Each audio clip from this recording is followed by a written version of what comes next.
It's what's happening. It's manufacturing. It's how a design can be created from the virtual world and put there. And I really went on nothing but that when I proposed it to Mr. Balcom. I said, we have to buy this. And we have to figure out how we can use it, because it is what's going to allow kids to make that connection. And so it can do all kinds of things. And yes, I can go online and find the pattern for a plastic gun. I mean, those things are out there. You know, the internet, is amazing as it is, it has those pieces. But I could also go online and find the pattern for anything that I'm interested in making. For example, I want to make a manifold for a sprinkler system for my hydroponic garden that I'm designing for my environmental science class. I can get that design and I can print it, and I can take that design and put it into my hydroponic garden that I'm making. I mean, all of the pieces of this printer are actually, except for the metal bars and the motors, the metal, are actually printed by the printer.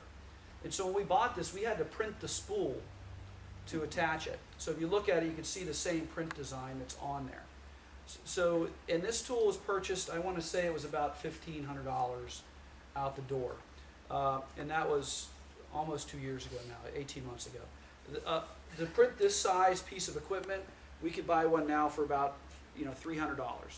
The software is free because we use open source software.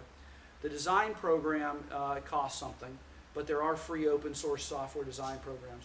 And what a student would do is they would create a design, and they would take that design and they would import that design into a middle program, a middleman, so to speak, which will then transform that design into the language that this printer can understand. And then the printer will take that design code and create it. Like I said, I didn't create this octopus, though I do want to go and change the number of legs and call them different thing, like a septopus, just because, and hexapus, because I'm a nerd. But and not only because I'm a nerd, but because I can. I mean, I can do that, and I can learn about design, and I can learn about coding, and I can ask why 8. You know, why not 6, like a honeycomb, which is a typical nature structure. So in terms of those pieces, there are more questions than there are answers. But we can design a lot of things. Can't design everything. You can design everything, you can't print everything. And so there's limitations to that. So having students understand those limitations is important also.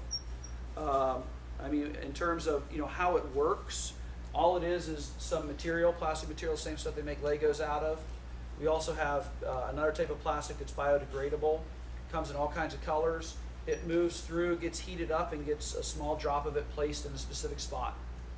And that, just like your inkjet printer does, but instead of spraying a little bit of ink, it sprays a little bit of plastic. And it builds on itself. And it teaches a lot of great design concepts in terms of those pieces. It allows students that are really good in graphic design to make that jump to sculpture. It allows students that are really good at sculpture to be able to visualize in 3 dimensions things even more. It allows that kid that grew up not being able to draw and therefore was a bad artist to realize that I'm pretty good at art because I can create something that doesn't have to be a sketch. So but with that said, it's still just a tool, just like the iPad is a tool. So to use this tool to get kids engaged with it, to get them making, regardless of the tool, those skills they learn are going to be applicable to the next big thing that comes down the road. I don't know what that is, but they will, and they'll be on it, and they'll know how to use it, and they'll be putting it on their Pinterest, and they'll be vining it, and they'll be doing whatever else they do.